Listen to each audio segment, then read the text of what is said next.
함께 기도하심으로 11월 16일 매일 주심 기도회를 주님 앞에 드리겠습니다. 사랑하는 하나님 아버지, 오늘도 주님과 함께 하루를 시작하는 이 시간이 참으로 기대이고 감사입니다. 날마다 주시는 생명과 소망이 당연한 듯 무뎌질 때가 있지만 오늘 다시 기도하고 말씀을 들으며 예수 안의 소망과 기쁨을 고백하는 하루가 되게 하여 주시옵소서. 언제나 주님 앞에 나아갈 자격 없는 우리의 모습을 정직히 직면하게 하시고 그렇기에 주님의 은혜와 긍휼을 더욱더 간절히 바라고 소망하는 주의 백성들 되기를 원합니다. 스스로의 의를 이루려 하지 않게 하시고 나의 한계 앞에 설 때마다 주님 앞에 엎드릴 수 있는 가난한 마음 허락하여 주시옵소서. 전능하신 하나님, 오늘은 사랑하는 주의 자녀들이 수능 시험을 치르는 날입니다. 불안함과 초조함에 떠는 자녀들의 손을 붙들어 주시고 그 마음 보듬어 주셔서 평안 가운데 시험에 임할 수 있도록 주님 지켜 주시옵소서. 우린 다 알지 못하고 헤아릴 수 없지만 노력하고 수고했던 그 모든 시간을 주님은 아십니다. 붙드시고 보호하여 주시옵소서. 수능 고사장에 가는 모든 교통편과 이동편을 안전하게 지켜주시고 환경과 상황도 인도하셔서 시험에 방해될 상황들을 막아 주시옵소서. 성령 하나님, 놓친 문제에 마음 어려워하지 않게 하시고 남은 문제들을 주어진 시간 안에 잘 풀어갈 수 있도록 그들을 격려하여 주시고 함께하여 주시옵소서. 우리가 기도하는 것보다 더 놀랍고 큰 일을 이루시고 계획하신 하나님을 신뢰합니다. 선하고 신실한 사랑으로 우리 자녀들의 인생을 붙드시고 이끄셔서 가장 행복한 삶의 진로를 찾아갈 수 있는 주의 아들과 딸들 되게 하여 주시옵소서. 이 하루의 시험의 결과가 그들 인생의 결과가 아님을 잊지 않게 하시고 수많은 과정 중에 하나임을 기억하며 한 걸음 한 걸음 참으로 멋진 삶을 준비하며 걸어가는 주의 자녀들 되게 하여 주시옵소서. 아들과 딸을 위해 기도하고 있는 부모님과 가족들을 또한 붙드시고 주님께 올려드린 그 기도의 제목들 하나도 땅에 떨어지지 않고 흩어지지 않도록 주님의 방법과 뜻대로 역사하여 주시옵소서. 시험을 마치고 나올 때 후련함과 뿌듯함으로 그들의 마음을 채워주시고 어떤 결과라도 겸허히 받아들이고 그에 맞는 진로를 계획할 수 있는 담대함과 용기 또한 허락하여 주시옵소서. 주님, 오늘 우리에게 주시는 말씀을 통해 주님의 뜻과 일하심을 묵상하고 기억하는 귀한 시간이 되게 하여 주시옵소서. 내 안에 고립되고 강팍해진 마음이 있다면 온유함과 겸손한 마음 주셔서 말씀에 순종하며 살아내는 높은 뜻 덕소의 가족들 되게 하여 주시옵소서. 욥의 모습 속에 보이는 나의 모습을 정직히 직면하게 하시고 고난 앞에 선 욥의 모습을 통해 내 삶의 문제와 아픔을 해석해낼 수 있는 영적인 눈을 뜨는 은혜의 시간 되게 하여 주시옵소서. 사람에게 다 나눌 수 없고 말할 수 없는 고통 가운데 홀로 있는 것 같은 주의 자녀들을 불쌍히 여기시고 결코 그들을 혼자 두지 않으시며 포기하지 않으시는 하나님의 성품을 경험하는 모든 주의 자녀들 되게 하여 주시옵소서. 감사드리며 우리와 함께 하시는 임마누엘 예수님의 이름으로 기도드립니다. 아멘. 오늘 우리에게 주시는 하나님의 말씀은 욥기 12장 1절로 25절까지 말씀입니다. 욥기 12장 1절로 25절까지 말씀 저와 여러분이 한 절씩 교독하시고 마지막 25절 말씀은 함께 합독하도록 하겠습니다. 하나님의 말씀입니다. 욥이 대답하여 이르되 너희만 참으로 백성이로구나. 너희가 죽으면 지혜도 죽겠구나. 나도 너희같이 생각이 있어 너희만 못하지 아니하니 그 같은 일을 누가 알지 못하겠느냐. 하나님께 불러 아뢰되 들으심을 입은 내가 이웃에게 웃음거리가 되었으니 의롭고 온전한 자가 조롱거리가 되었구나. 평안한 자의 마음은 재앙을 멸시하나 재앙이 실족하는 자를 기다리는구나. 강도의 장막은 형통하고 하나님을 진노하게 하는 자는 평안하니 하나님이 그의 손에 후히 주심이니라. 이제 모든 짐승에게 물어보라. 그것들이 내게 가르치리라. 공중의 새에게 물어보라. 그것들이 또한 네게 말하리라.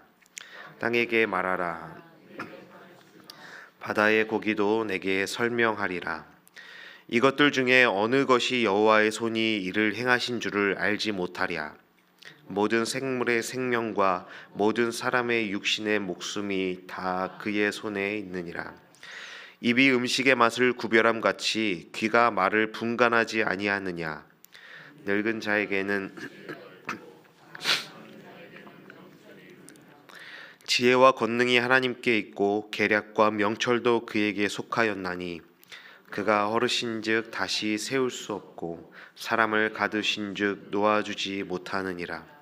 그가 물을 막으신즉 곧 마르고 물을 보내신즉 곧 땅을 뒤집나니 능력과 지혜가 그에게 있고 속은 자와 속이는 자가 다 그에게 속하였으므로 모사를 벌거벗겨 끌어가시며 재판장을 어리석은 자가 되게 하시며 왕들이 맨 것을 풀어 그들의 허리를 동이시며 제사장들을 벌거벗겨 끌어가시고 권력이 있는 자를 넘어뜨리시며 충성된 사람들의 말을 물리치시며 늙은 자들의 판단을 빼앗으시며 귀인들에게 멸시를 쏟으시며 강한 자의 띠를 푸시며 어두운 가운데서 은밀한 것을 드러내시며 죽음의 그늘을 광명한 대로 나오게 하시며 민족들도 커지게도 하시고 다시 멸하기도 하시며 민족들을 널리 퍼지게도 하시고 다시 끌려가게도 하시며 만민의 우르무들의 총명을 빼앗으시고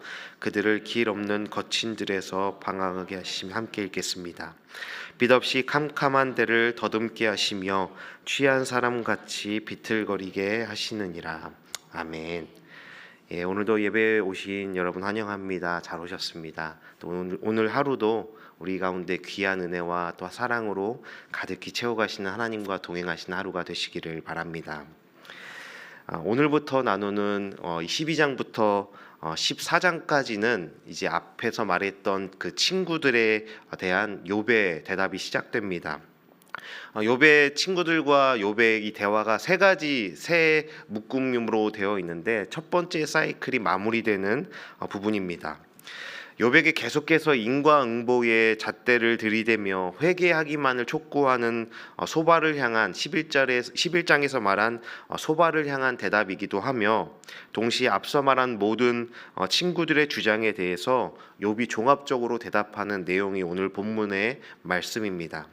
그래서 내용이 조금 깁니다. 12장부터 14장까지 3장에 걸친 대답이 이어지고 있습니다. 이 12장 1절부터 13장 19절까지는 욥이 친구들에 대해서 대답하는 내용입니다. 자신의 무죄를 항변하는 내용이고 그리고 13장 30절부터 14장 마지막까지는 22절까지는 욥이 하나님께 대해서 하나님에게 드리는 기도의 내용이 기록되고 있습니다. 그런 구조 속에서 욥의 대답들을 읽어가시면 조금 더 깊이 묵상을 하실 수 있을 것 같습니다. 이 본문을 시작하면서 그 분위기가 조금 냉랭합니다. 분위기가 심상치가 않지요. 2절에 욥이 이런 뉘앙스로 말합니다. 아주 잘나셨어. 너희들만 사람이냐? 너희들만 사람이고 너희들만 똑똑한 줄 알지? 너희들이 죽으면 지혜도 없어지겠구만 하고 비아냥거리는 듯한 말로 이 본문이 시작되고 있습니다. 말에 뼈가 아주 잔뜩 있습니다. 욥의 생각에 제한적인 지혜를 가진 너희도 동일한 인간인데 그런데도 마치 너희가 지혜의 대표자나 된 것처럼 그렇게 주장하는 이 세 친구의 거만한 태도에 인내심의 한계에 이른 듯합니다. 그래서 욥이 계속해서 이렇게 말합니다. 그 같은 일을 누가 알지 못하겠느냐 라고 말하는데 이 말을 우리말로 조금 더 이렇게 바꿔서 이야기해 본다면 너희들이 말하는 거 그거 누가 모르는 것 같냐? 너희들이 말하는 거 그거 누가 몰라? 라고 퉁명스럽게 말합니다. 그러면서 5절에 이런 말을 합니다. 5절 말씀을 제가 새번역 성경으로 읽어드리겠습니다. 고통을 당해보지 않은 너희가 불행한 내 처지를 비웃고 있다. 너희는 넘어지려는 사람을 오히려 떠미는 자들이다 라고 말합니다. 고난과 고통을 당하지 않았기에 너희가 의롭다고 할 수 없다. 마찬가지로 고난을 겪고 있다고 해서 내가 죄인이라고 단정지을 수도 없는 것 아닌가 라고 말하는 겁니다. 하지만 이 세 친구들은 심각한 일반화의 오류에 빠져 있습니다. 자신들은 지금 고통을 겪지 않고 살만하기 때문에 우리는 죄가 없고, 고난당하는 너 욥은 죄가 있다라고 삶을 너무나 단순하게 계산하여서 그 답을 도출하는 그야말로 성급한 일반화의 오류를 범하고 있는 것이죠. 그래서 욥은 지금 자신이 겪고 있는 이 고난은 단순히 인과응보 원리에 입각한 것이 아니라는 것을 계속해서 말하고 있는 거예요. 욥의 세 친구들은 색안경을 끼고 욥을 바라보기 때문에 그의 말을 들으려 하지 않고 그의 삶을 이해하려고 하지 않습니다.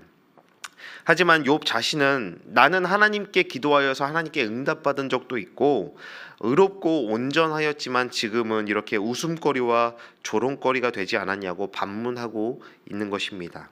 즉 너희가 말하는 인과응보의 원리가 모든 사람의 모든 상황에 적용될 수 없는 것이다 라는 뜻입니다. 그러면서 예를 드는 것이 강도와 하나님을 진노케 하는 사람들이 재앙이 아닌 형통하고 평안한 것은 다 하나님의 섭리가 있어서이다. 그들이 의롭기 때문에 형통한 것이 아니라 하나님이, 우리가 알지 못하는 하나님의 섭리와 계획이 있기 때문에 그런 악인들도 형통할 수 있는 것이다 라고 말하는 거예요. 세 친구가 말하는 것처럼 우리의 인생과 삶의 일들이 단순한 수학 공식처럼 인과응보로 모든 상황을 판단할 수 없다라는 것을 말합니다. 반대로 의인의 고난과 고통을 경험하기도 하고 의인이 그렇게 아파하기도 하지만 악한 자는 떵떵거리며 잘 사는 모순이 우리가 살아가는 세상 속에 수없이 많이 일어나고 있다라고 말합니다. 여러분, 욥의 이런 말들에 격하게 공감이 되지 않으시나요? 우리 인생이 인과응보의 공식대로 되어지지 않는다는 것을 우리의 삶으로 경험하고 또 여러분 주변에서 수없이 많이 보고 경험하고 있지 않으십니까? 삶이 그렇게 단순한 것이 아닌 것이죠. 하나님의 주권적인 섭리와 일하심을 우리가 예측하거나 계산할 수가 없는 겁니다. 욥과 세 친구의 말처럼 너무나 크고 전능하신 하나님이셔서 오히려 너무 크기 때문에 보이지 않고 너무 광대하신 분이기 때문에 그분의 일하심이 들리지 않는 그 하나님을 단순히 우리의 제한적인 시각으로 인과응보에 우리가 계산할 수 있는, 우리가 예상할 수 있는 방법으로 하나님의 일하심을 계산하는 셈법을 바로 우상숭배라고 하는 것입니다. 절대적 순종의 대상이고 경배의 대상인 하나님을 나의 제한적인 시각으로 만지고 보고 통제하려는 그 모든 조종하려는 시도가 바로 우상 숭배라는 것입니다. 그래서 하나님께서 십계명에서 하나님의 형상을 만들지 말라라고 말씀하신 이유가 바로 너희가 원하는 대로 하나님의 모습을 상상하거나 제안하거나 만들어서 그런 하나님만을 숭배하려고 하지 말라라는 명령을 하셨던 것입니다. 수없이 많은 이해하기 어려운 일들은 우리의 인생에 계속될 겁니다. 그때 우리는 하나님 앞에 그렇다면 어떤 자세를 가져야 하는 것이겠습니까? 우리의 삶에 일어나는 일들을 우리가 설명하고 상식적 합리적 동의를 위해 나의 논리와 나의 지혜로 하나님의 일하심을 제안해서는 안 됩니다. 하나님 앞에 겸손히 하나님의 뜻이 무엇인지 묻고 하나님의 설령 우리에게 나의 계획이 이러하다라고 말씀하시지 않는다고 해도 순종하고 결단할 수 있는 것, 그것이 바로 우리의 믿음인 것입니다. 만약에 하나님께서 모든 답을 주시고 내가 이렇게 해서 이렇게 할 거야 라는 것에 대해서 우리가 동의하는 것은 믿음이지 않다라는 겁니다. 욥은 계속해서 친구들의 논리를 반박하는데 이 7절부터는 자연 만물에게 물어보라 라고 말합니다.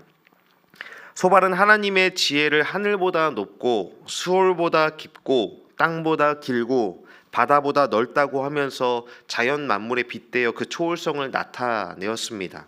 그래서 욥은 그러한 지혜를 짐승, 하늘의 새, 땅, 바다의 물고기들과 같은 피조물도 다 알만한 것들이다라고 말합니다. 여러분, 우리도 그 말싸움하다가 이런 말 할 때 있지 않습니까? 지나가는 개한테 물어봐라. 개들도 알만한 일이다. 지나가는 동네 사람들한테 물어봐라. 누가 맞고 틀리냐라고 말할 때가 있지요.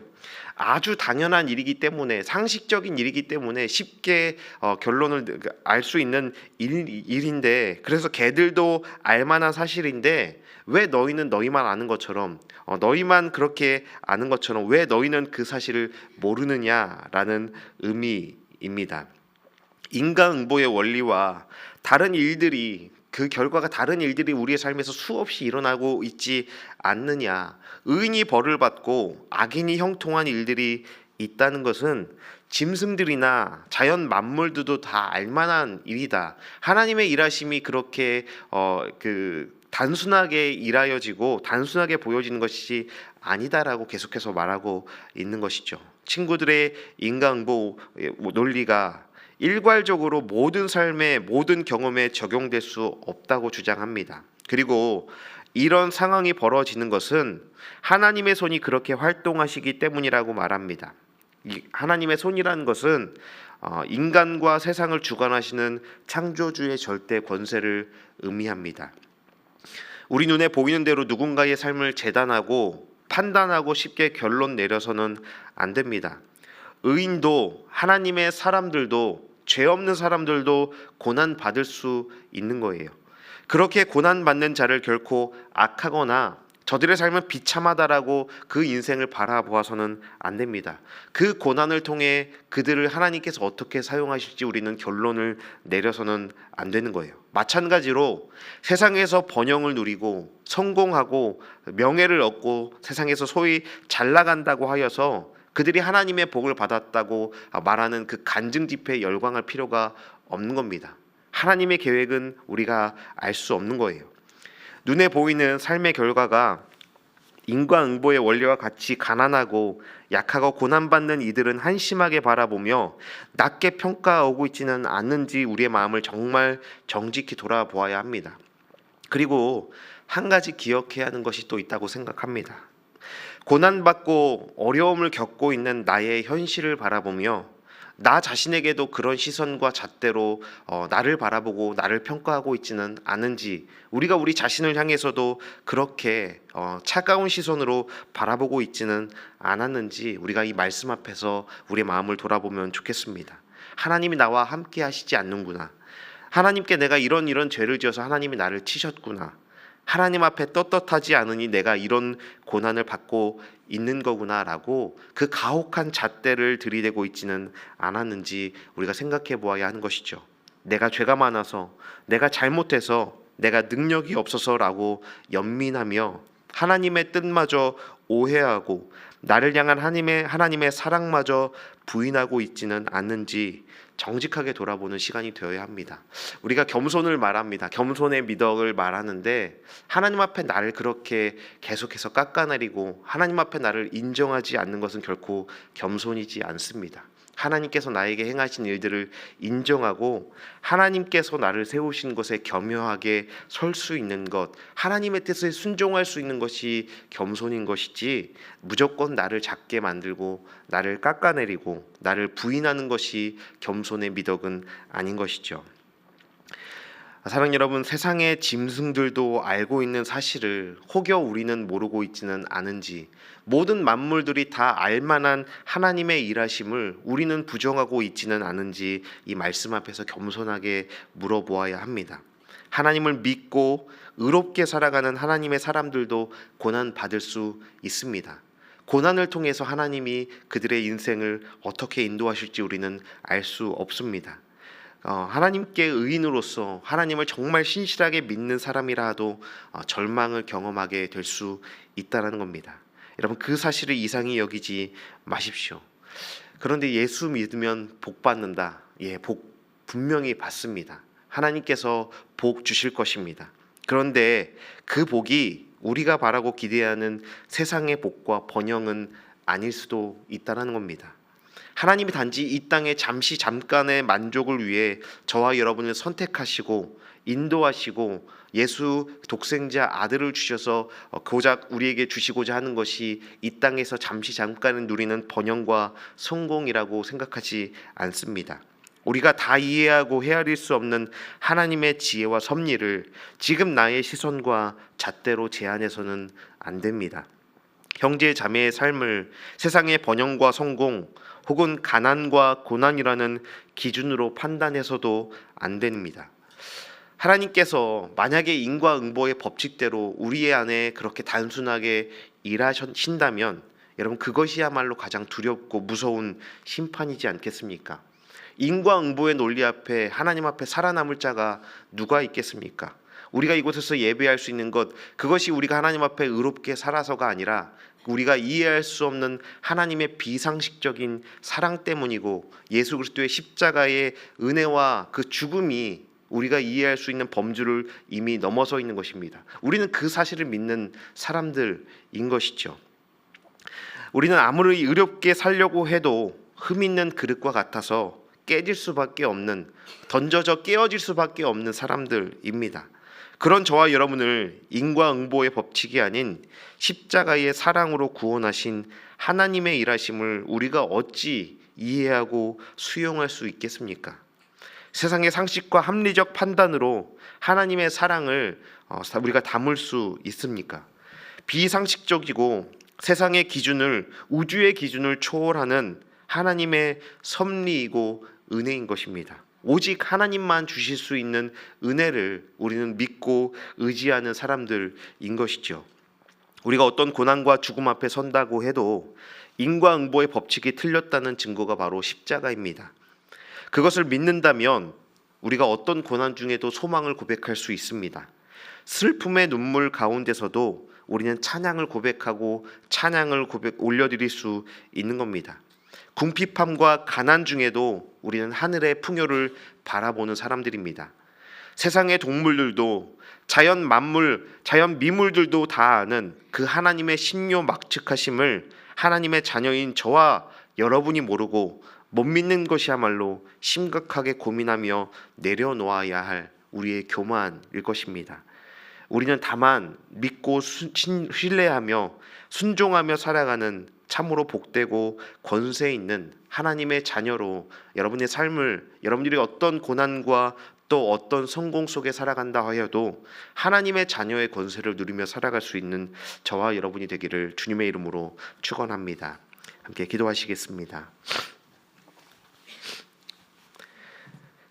지혜와 권능이 하나님께 있고 계략과 명철도 하나님께 속하였으니, 높고 위대하신 주님, 주님의 크심을 나의 생각과 이성으로 제한하거나 함부로 재단하여 나의 뜻을 이루기 위한 수단으로 축소하지 않게 하여 주시옵소서. 인생 가운데 도저히 이해할 수 없고 다 알 수 없는 고난과 어려움 속에서도 하나님의 뜻을 신뢰하며 끝까지 주님을 믿고 따르는 하나님 아버지의 자녀로 살아가게 하여 주시옵소서. 성령 하나님, 오늘도 미련하고 약한 우리를 가르치시고 말씀하셔서 하나님의 뜻 안에 더 낮아짐으로 순종하며 살아가는 주의 자녀들 되게 하여 주시옵소서. 그 어떤 것도 주님을 앞서거나 제한하지 않게 하시고 주님 말씀하시는 대로 딱 거기까지 딱 그렇게 순종하며 살아가는 가장 복된 인생 되기를 원합니다. 고난을 넘어 그 이면에 담긴 하나님의 뜻이 무엇인지를 겸허히 묻고 인내할 수 있는 믿음 주시고, 또한 고난 당하는 자들이 있다면 그들과 함께 인내하며 하나님의 뜻을 찾아가는 진정한 중보자로, 동역자로 우리 높은 뜻 덕소교회와 가족들 그런 삶을 살아가는 우리가 되게 하여 주시옵소서. 오늘 하루도 주님의 지혜와 은혜가 충만한 하루임을 믿고 신뢰하며 어떤 상황 가운데서도 당당히 믿음의 길을 내딛는 우리가 되게 하여 주시옵소서. 감사드리며 십자가 그 크신 사랑으로 우리와 함께 하신 예수님의 이름으로 기도드립니다. 아멘.